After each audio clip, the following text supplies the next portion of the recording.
Welcome back to our continuing adventures on the Let's Defend platform. We are underneath the security analyst path today, and we are tackling the oldest exercise that I currently have access to. So, SOC114, malicious attachment detected, phishing alert, EventID 45, type exchange, dated January 31st, 2021, 3:48 p.m. Wow, that's going way far back. Since it's April 18th, wow. I don't know how in the heck I missed this thing, but... So let's see what we're looking at. SMTP address. Yeah, sure. Let's, Shenzhen. China. Okay, and let's see. So accounting at cmail.carleton.ca to Richard at letsdefend.io. So we pull up that. We go back to January 31st. So it looks like second from the bottom that I got here. Invoice. Dear customer, your invoice for the shopping you have done is attached. Regards. Richard.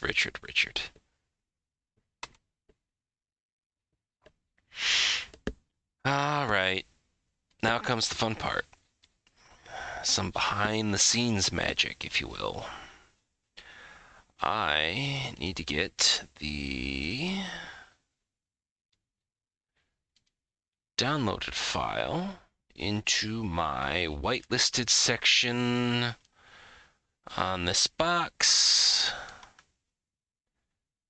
into the samples directory, and okay, there we go. And now I need to extract it so we can take a look and see what happens. Making sure to avoid actually executing anything. Standard password of infected, all lowercase. And it looks like that works. All right, so of course now the real fun part is now I need to find that. Oh, never mind, I got it gone by date, modified. So apparently it's an Excel document, but yet it's registered as a Word doc. Reanalyze the file.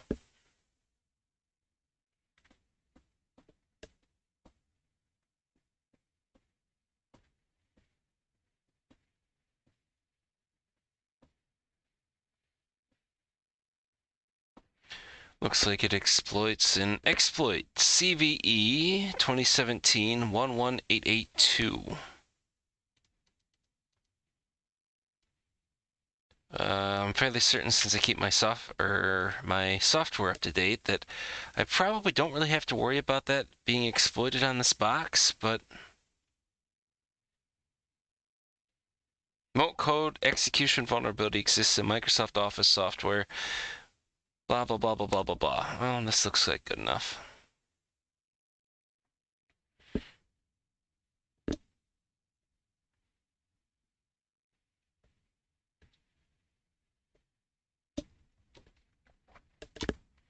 Wow, this takes forever.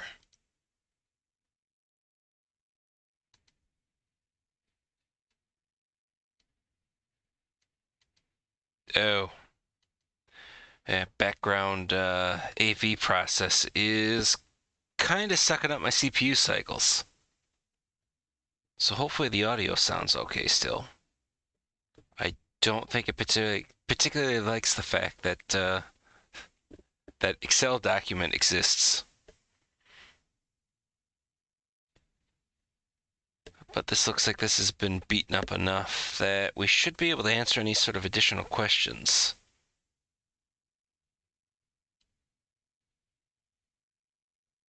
Also, it tries to reach out to Ananala Beach.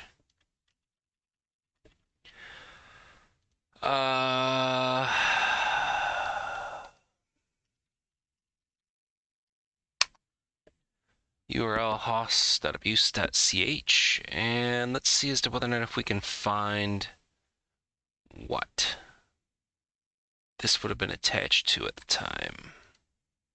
Maybe.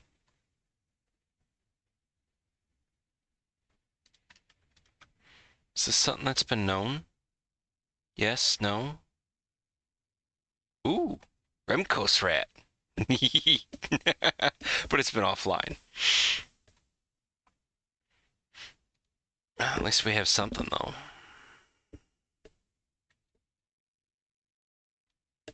Were they... Ooh, and they were able to pull it down, too.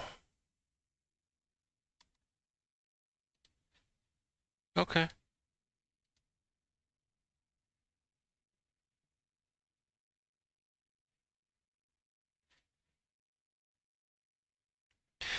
So then the typical aspect would be...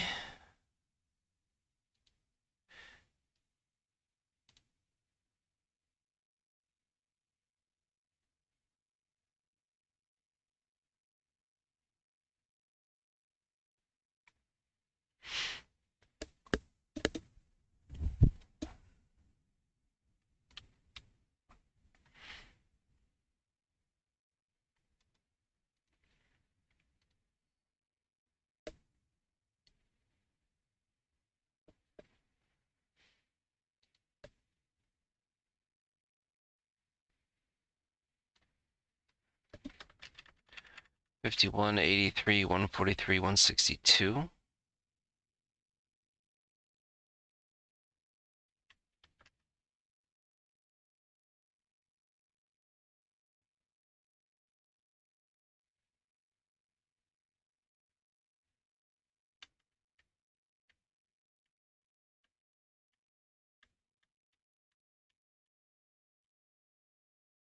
Did URL host have a...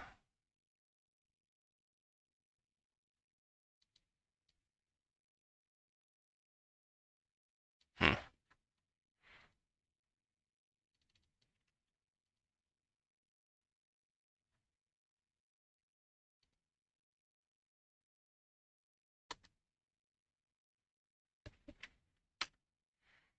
Now let's, I guess, try refreshing the log management page and...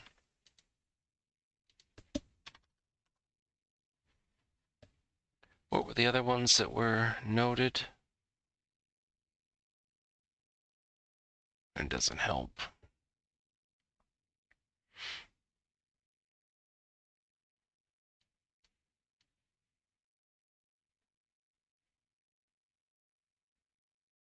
Oh, this is what, an actual hotel? Oh, so their backend was, or the web page was popped then at some particular point.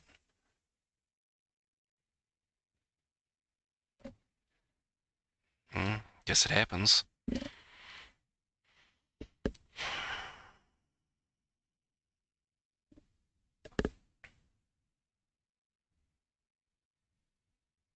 I don't suppose we can actually figure out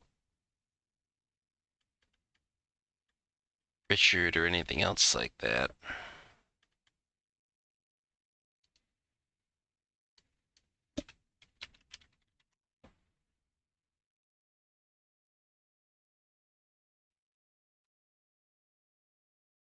All right, fine. I guess I just need to refresh these windows because... Oh, yeah, I switched...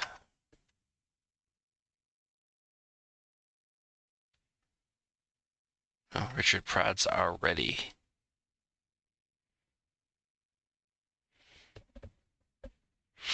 Let's see if there's a section for the process list. Well, it could be. Excel is and is the equation editor something that's basically popped by this?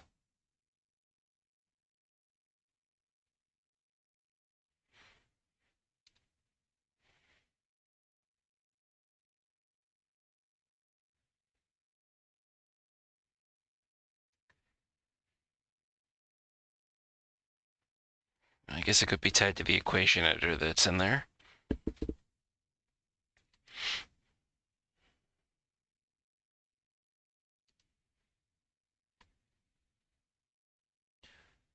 So what was the day in question, right? January 31st?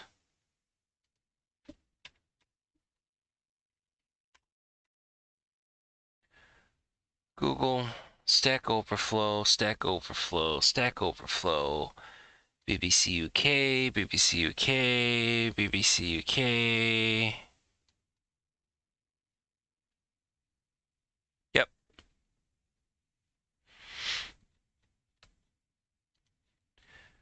Oh, that's not what I wanted to see. So we have evidence that unfortunately this was launched because they, at least it looks like it. Now, where was, right here.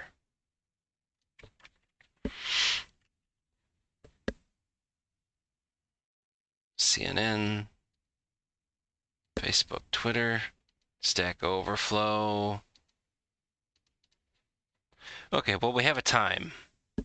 So let's see, if this event fired due to the email at 3:48, then it was, that's what, 15:48, and then we actually have the download of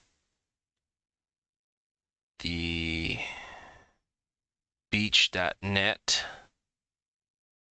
at 16:15.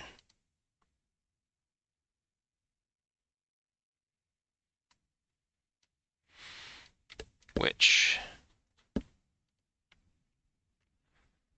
is tied to network connections that we can actually see.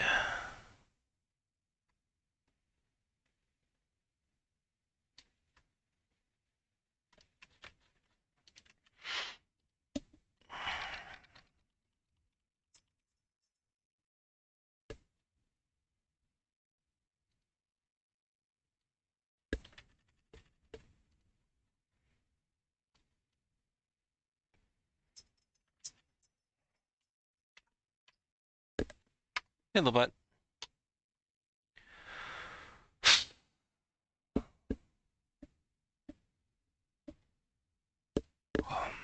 443. Yep, so the equation editor was responsible.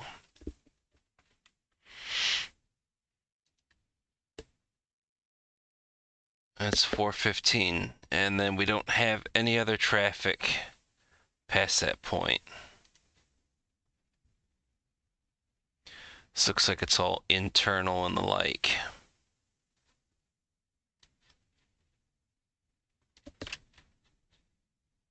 Well, now that we have this.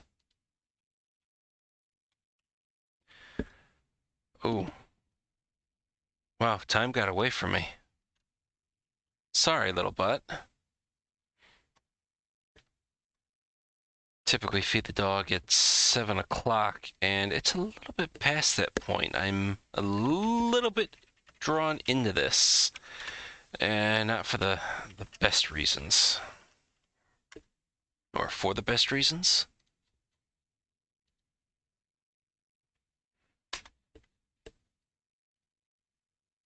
Huh. I can't seem to... Oh, there we go. Okay, let me find... give me 1 second, little bud. I am going to pause this recording. You guys obviously won't notice anything, but and then I'll just pick back up where I was. Unpaused. All right, so let's go back to notes.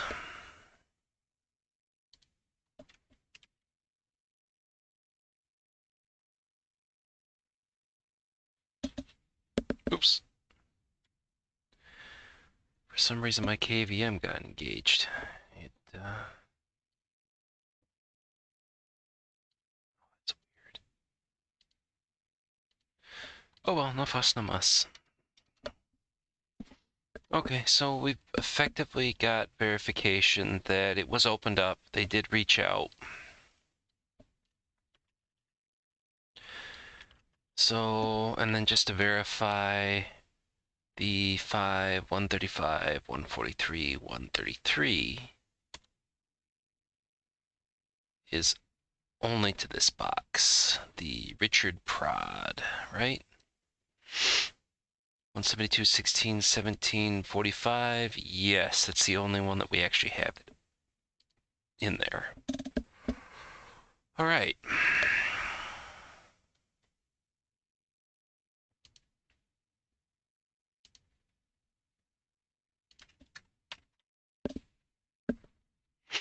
Okay.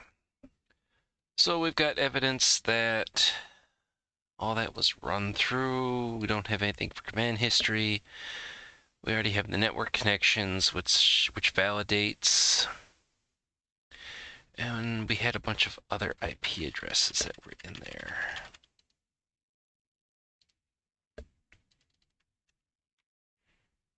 I want to say these are like Google's.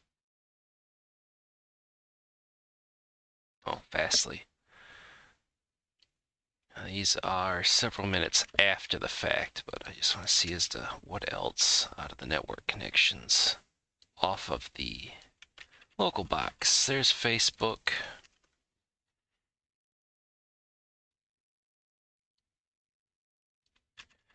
There's Twitter. Tweetar. Fastly again. Fastly, okay.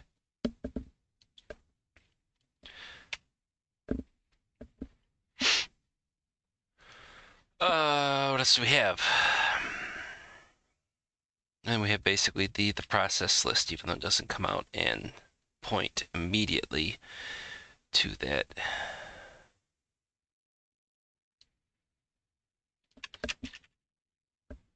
Excel file being run, but that's okay. And I'm just gonna knock.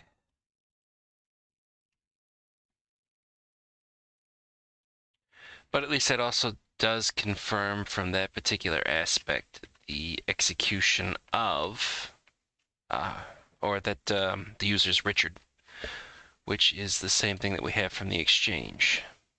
So at least we've been able to sit there and put two and two together. So effectively, if this wasn't already quarantined, we'd be telling it to go through and quarantine now. But thankfully, we don't so much have to do that.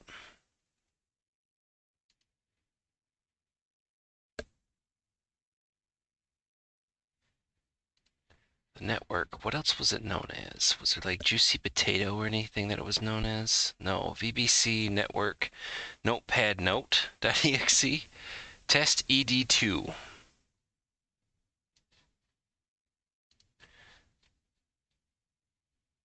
Remcos. Well, I'm assuming that we would actually end up having seen it run.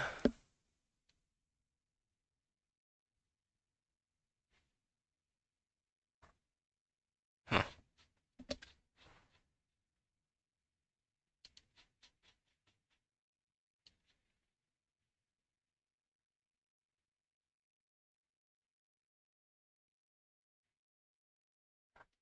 Bear with me for a second. I'm going through my... I should probably clean these up. I've got one massive, just clog a note file, or notepad++ file. I'm just taking a look to see as to whether or not if I can quickly locate. It doesn't look like I can. If I'd done this one before, in case something weird happened. But I think we've got everything that effectively we need. I mean, I've got the hashes and whatnot, the web, or the URL. We got the IP. I technically don't have the hash, but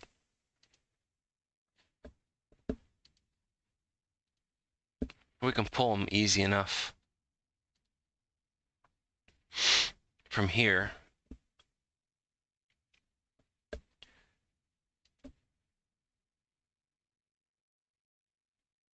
I don't remember seeing any of this translate through.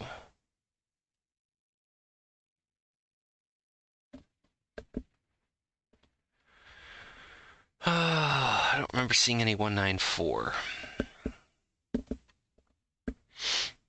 for that box.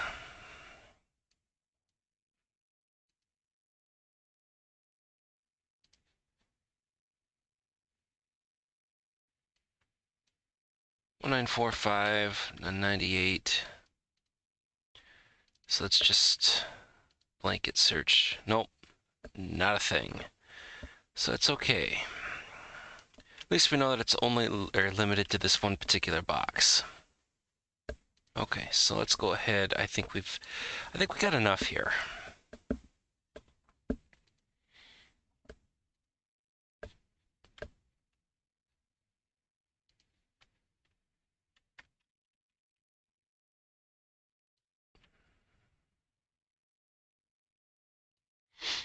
Start the old playbook. So parse email. When was it sent? January 31st, 2021, 3:48 p.m. or 15:48 if you like 24-hour. Emails SMTP address 49.234.43.39. Sender's address accounting@cmail.carlton.ca. Recipient's address richard@letsdefend.io. Is the mail content suspicious? Yes. Is there an attachment? Yes. Are there attachments or URLs in the email? Yes. It is malicious. Was it delivered? It appears to be. Device action was allowed. Check if someone, which we were able to determine from the log management / perimeter firewall logs, the browser history, the network connections, and then process history. So we are fairly certain that it was done. Look at that.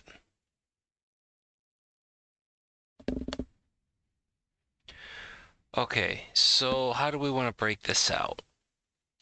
We are going to have two MD5s, the Excel file, and then the executable. We are going to have the IP address that we reached out to. We are going to have the URL address that it's going to reach out to. So the andalluciabeach.net /image /network.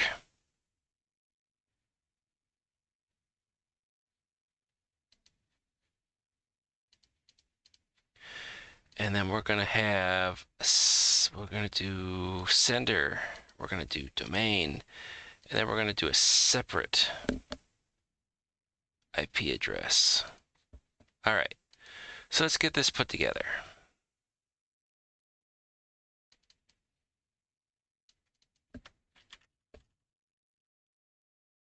So we're going to grab the MD5. So this is the XLSX invoice.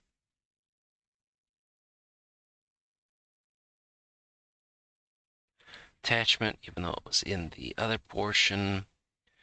And then we need the MD5 for what, in this particular case, is the remcosrat network.exe. If I could spell. Then we have the IP address for the compromised domain.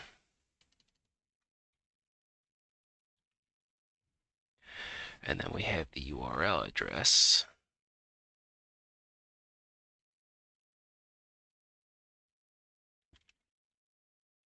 Payload. And we have our sender domain. And then we have our sending IP address. So if we're not doing anything in China, then obviously we should see about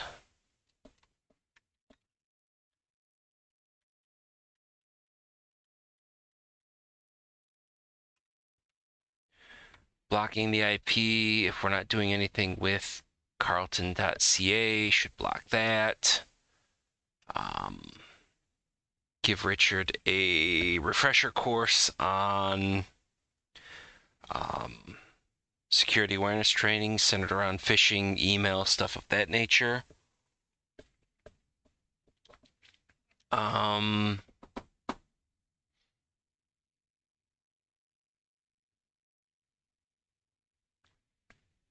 Suppose apply patches and updates to Richard Prod.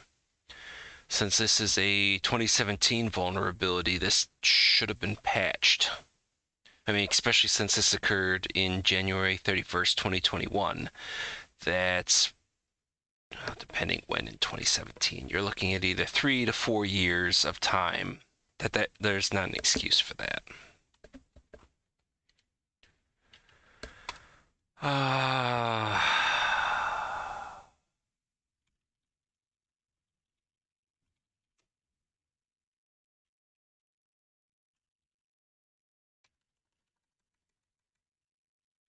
So let's see. Email sent containing a fake invoice that was in MailDoc or CVE 2017. What was it? 11883? No, 11882. Leading to a compromised website and an Remcos rat exe file. Finish the playbook.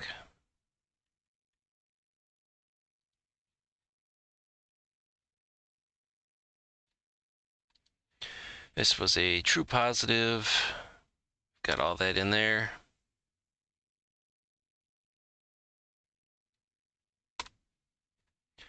That was the 31st of January, 2021.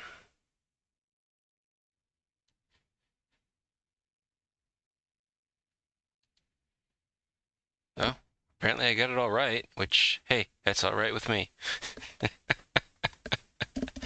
I just don't know how in the heck I would have missed that, unless it's just something that was kind of added in after the fact, which, I mean, okay, that's fine. And it looks like we just have stuff to run through for February. So did I already go through and... Oh, yeah, I did stuff for March of the current year. Okay, so it's just a couple months old. But that's not too bad. So other stuff will continue with that. I know that I've got a couple of other challenges I still need to do. I think the Conti ransomware challenge, and I think there's a VIP network analysis where you get the log file. You need to basically dig through that stuff. So those are all on the chopping block.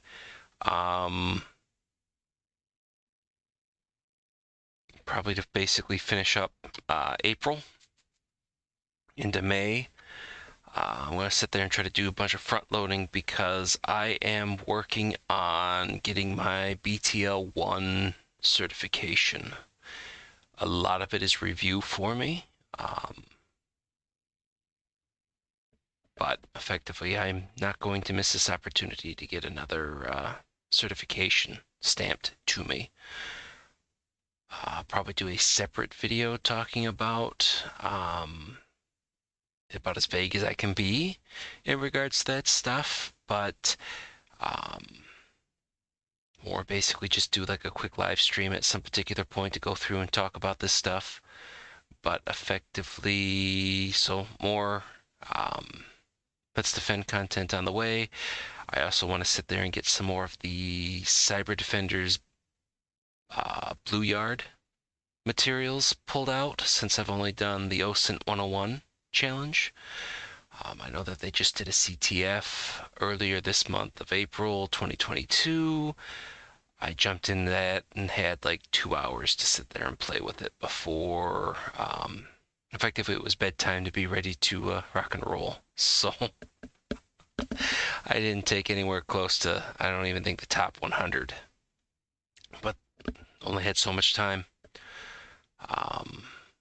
Something else that you probably should take a look at too, if you have interest in going through this stuff, helps firm up your ability to sit there and analyze what you're looking at. And I think that a lot of them have enough write-ups, so if you get stumped, you should be able to sit there and get back up on the horse. And you get knocked off that horse, you get back up and you eat that horse. Let me know if you get that reference, by the way. Team 4-star. So, rambling. With all that being said, this has been... What has this been? SOC114 Malicious Attachment Detected Phishing Alert. EventID 45 for January 31st, 2021, 3:48 p.m. Or if you're like me, 15:48 p.m. local time. And with all that said, I will see you all in the next video.